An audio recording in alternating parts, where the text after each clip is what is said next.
मेथीच्या भाजीचे एक ना अनेक असे अगणित प्रकार करतात. कशात पण घाला मेथी चांगलीच होते. त्यातलाच एक भन्नाट प्रकार मी तुमच्यासाठी घेऊन आलेली आहे आज. पॅनवरती तेल गरम करून घेतलं, त्यामध्ये घातला बारीक चिरलेला कांदा.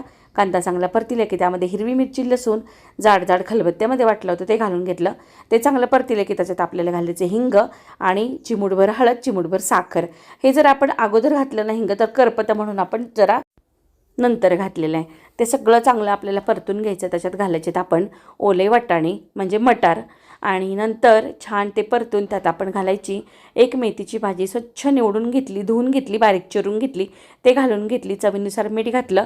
लागत असेल शेंगदाण्याचं कूट घाला, नाही घातली तरी पण अशीच भाजी छान लागते. मस्त मिक्स करायचं आहे. एक दणदणीत वाफ काढून घ्यायची. ज्वारीची भाकरी, चपाती कशासोबत पण एकदम भन्नाट लागते ही भाजी. तुम्ही वेगवेगळ्या प्रकारची केली असेल एकदा, अशी नक्की करून बघा. आवडलं तर लाईक करा, जातं तर चॅनलला सबस्क्राईब करा.